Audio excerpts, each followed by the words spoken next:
Apa kabar saudara?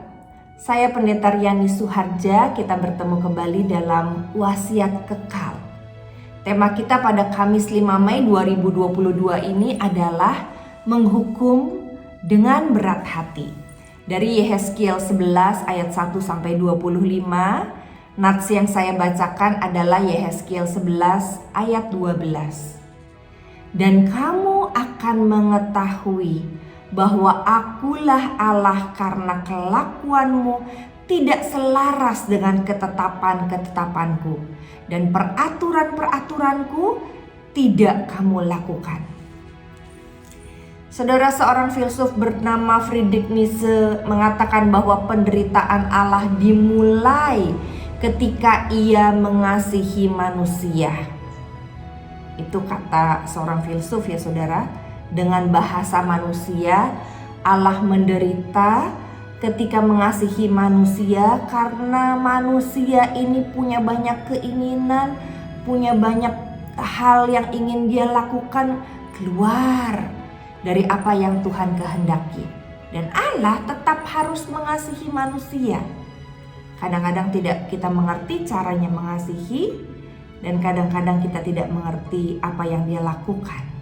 Tapi mari kita coba renungkan apa yang kita bisa mengerti.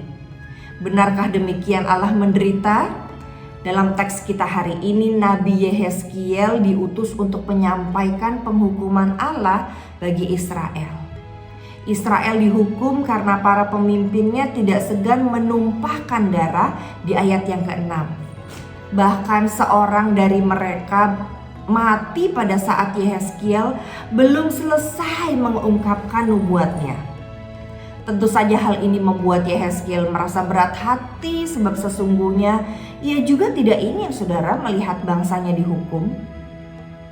Bisa kita bayangkan kalau saja Yehezkiel melakukan tugasnya dengan berat hati, dapatkah kita juga membayangkan bagaimana perasaan Allah ketika menjatuhkan penghukuman bagi Israel?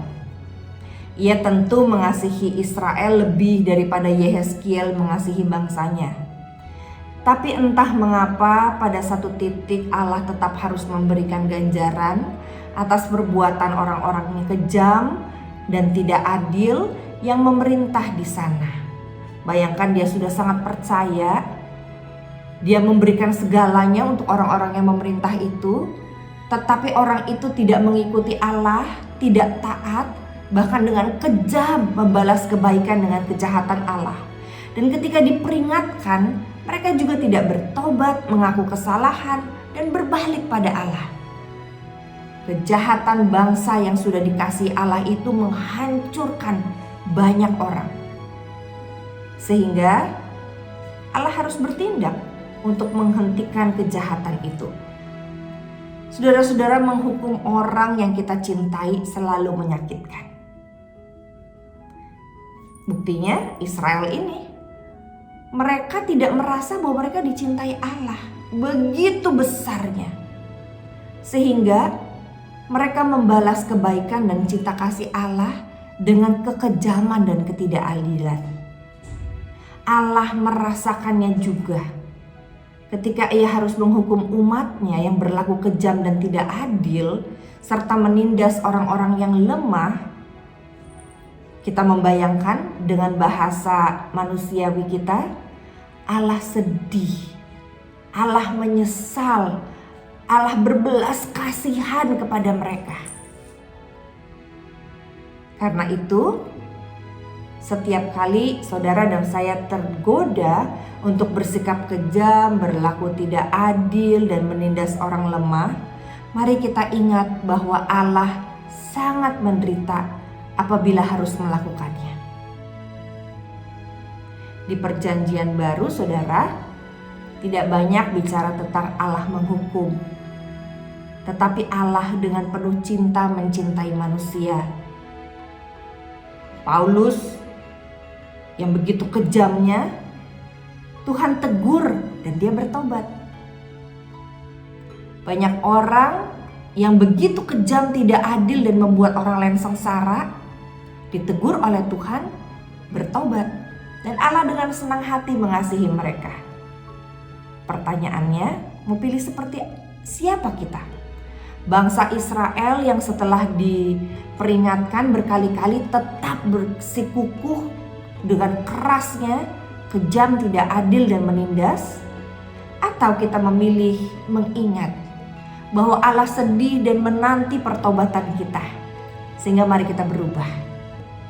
Kalau kita mengalami sesuatu yang tidak menyenangkan, bukan membalas kejahatan dengan kejahatan. Mari kita berubah. Mari kita membuat hidup kita menjadi damai sejahtera karena Allah diam di dalam orang-orang yang berubah dan hidup sesuai dengan kehendaknya. Refleksi buat kita saudara, Allah sesungguhnya tidak ingin menghukum umatnya. Allah ingin manusia kembali kepadanya. Yuk, mari kita hidup baik, hidup benar bersama Tuhan yang mencintai kita. Mari kita berdoa.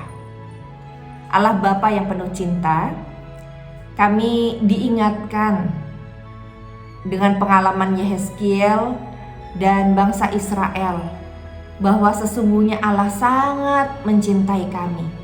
Dan Engkau mengharapkan ketika kami melakukan kesalahan, kami berubah, kembali lagi kepada Tuhan, mengikuti jalan Tuhan, sehingga damai sejahtera yang kami terima. Jangan biarkan kami seperti bangsa Israel yang tegar tengkuk, sampai akhirnya dengan terpaksa Allah menghukum mereka. Ampuni kami ya Bapa, ingatkan kami saat kami melakukan kesalahan. Setiap hari, bahkan kesalahan kami di masa lalu yang kami sudah ingin lupakan, tapi Engkau masih tahu bahwa kami menyimpan kesalahan itu.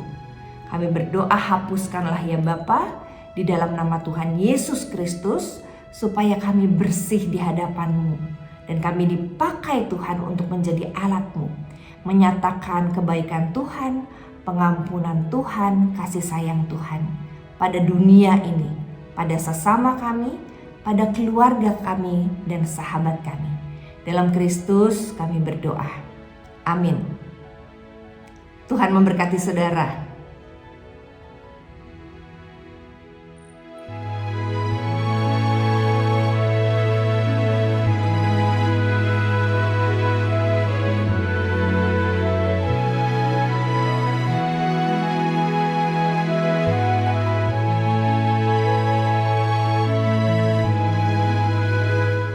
Sahabat, mari dukung pelayanan dan pekabaran Injil melalui YKB dengan membagikan link acara ini kepada sebanyak mungkin orang.